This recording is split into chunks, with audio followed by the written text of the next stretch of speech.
राधे राधे, जय श्री कृष्ण सभी को। और आज का हमारा टॉपिक रहने वाला है फोन। जी हाँ, घड़ी, कैलकुलेटर, कंप्यूटर और टॉर्च जैसी चीजों को निगलने के साथ साथ जो हमारे बच्चों का भविष्य भी निगल रहा है, उसी मोबाइल के बारे में आज हम थोड़ी सी चर्चा करेंगे। देखिए, कुछ लोग कहते हैं कि जब से कोरोना आया था तभी से वह हमारे बच्चों के हाथों में मोबाइल थमाकर चला गया है, और काफी हद तक यह सत्य भी है, क्योंकि जिस तरह से स्कूल प्रणाली आजकल कार्य करती है उसके रहते बच्चों को मोबाइल देना बहुत ही आवश्यक हो गया है, क्योंकि उसमें मैसेजेस आते हैं, सारी इंफॉर्मेशन आती हैं, इसीलिए बच्चों को मोबाइल देना बहुत ज़रूरी हो गया है। लेकिन मैं सोचती हूँ कि हम सबको मिलकर यह आवाज़ उठानी चाहिए कि जिस तरह से पहले स्कूल में पढ़ाई कराई जाती थी उसी तरह से करानी चाहिए, जिससे फ़ोन को पढ़ाई से कनेक्ट ना करें, जिससे बच्चे फोन से दूर रह सके। लेकिन शायद यह संभव नहीं है। लेकिन एक बात बताइए कि कोरोना जब से आया था वह बच्चों के हाथों में मोबाइल थमाकर चला गया, यह कहना क्या 100% सत्य है? जो बच्चा आज 1, 2, 3, 4 और 5 साल का है, उस टाइम वह बच्चा पैदा भी नहीं हुआ था, तो उसके हाथों में कोरोना भला कैसे मोबाइल थमा सकता है? ये ऐसे बड़े बड़े कारनामे मेरे जैसी माताओं बहनों के हैं। हम बहुत से कारनामे करते हैं, जो यह भी कारनामा एक हमारा ही है कि छोटे छोटे बच्चों के हाथों में मोबाइल थमाना।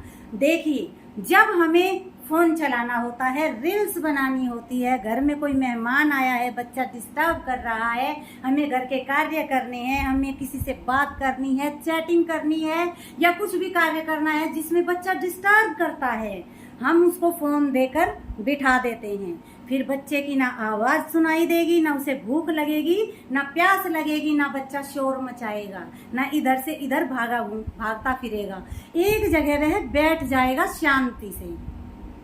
तो इसमें कोरोना कहाँ से आ गया? अब देखिए, जब रील्स हम चलाते हैं तो कई बार इस तरह की रील्स आ जाती हैं कि बच्चों को डॉक्टर के पास पेरेंट्स लेकर गए हुए हैं, और वो बच्चे सोते सोते भी ऐसे करते रहते हैं।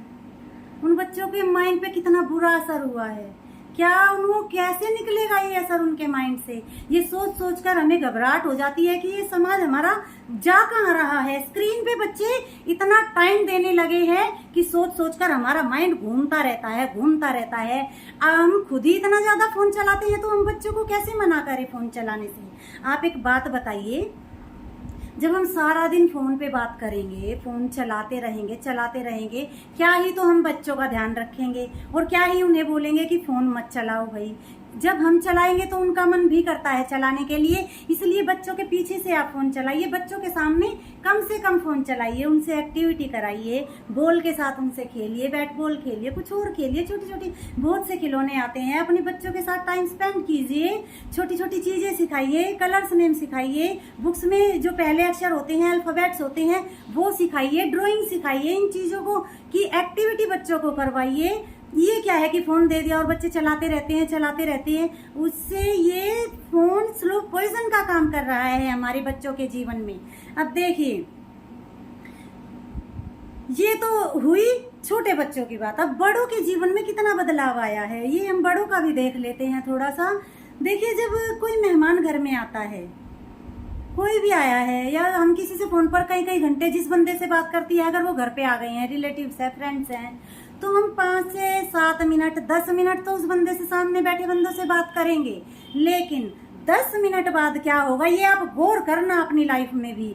10 मिनट के बाद आप भी अपने फोन में लगे हुए होंगे, और वो बंदा सामने वाला भी अपने फोन में लगा हुआ होगा। मतलब बात करने के लिए भी फोन चाहिए, और जब वो बंदा यहाँ से चला जाएगा फिर हम उससे बात करेंगे, और जब वो हमारे सामने बैठा है तो वो बंदा किसी और से बात कर रहा है और हम किसी और से चैटिंग पे लगे पड़े हैं। मतलब फोन आजकल कितना जरूरी हो गया है, और ये जहर का काम कर रहा है हमारी जिंदगियों में। फिर कहते हैं बच्चे मिक्सअप नहीं होते हैं। बच्चे मिक्सअप होंगे कैसे? मम्मा अलग फोन चलाती हैं, पापा अलग फोन चलाते हैं, बच्चे अलग फोन लेके अपना बैठे रहते हैं। किसी को कुछ काम होता है तो आपस में बोल लेते हैं, वरना पड़ोसियों की तरह घर में रहते हैं। हमें तो ये व्यवहार बिल्कुल समझ से हमारी बाहर है। इस चीज का खामियाजा हमें आगे जाकर जरूर भुगतना पड़ेगा। थोड़ा सा ध्यान रखिए, अपने बच्चों का ध्यान रखिए, अपना भी ध्यान रखिए। बच्चों के माइंड पे बहुत ज्यादा असर पड़ता है। गली की जो एक्टिविटीज थी वो खत्म हो चुकी है। जो घर में बच्चे खेलकूद करते थे वो खत्म हो चुके हैं। सब चीजों को मोबाइल ऐसे निगल रहा है अजगर की तरह। अपने बच्चों को इस अजगर जैसे फोन से बचाइए। हमारे बच्चे कैसे कामयाब होंगे? अगर वो फोन में ही लगे पड़े रहेंगे तो कामयाब कैसे होंगे बच्चे? उनको ये समझाइए। और पढ़ने वाले बच्चों को देखिए जरा, 2 से 3 घंटे पढ़ाई करने वाला बच्चा जब ये कहता है कि मैं 5 से 10 मिनट फोन चला लेता हूँ, माइंड थोड़ा फ्रेश हो जाएगा, उसके बाद दोबारा से पढ़ाई करूंगा। बच्चे ने फोन लिया 5-10 मिनट के लिए, लेकिन हुआ क्या? लगे पड़े हैं, लगे पड़े हैं, लगे पड़े हैं। आधा घंटा हो गया, 1 घंटा, 2 घंटा, 3 घंटे कब निकल गए ये पता ही नहीं चलता है। फोन में लगे पड़े हैं, लगे पड़े हैं, लगे पड़े हैं। ये क्या है?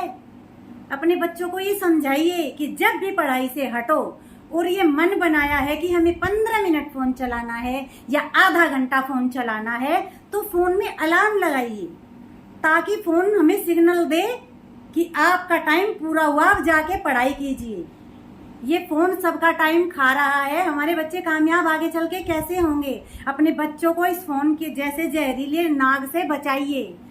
यही मैं कहना चाहती थी कि फोन को अपने से दूर रखिए, फोन को बच्चों से भी दूर रखिए। और फोन में आजकल क्या क्या आता है ये हमें बताने की जरूरत नहीं है।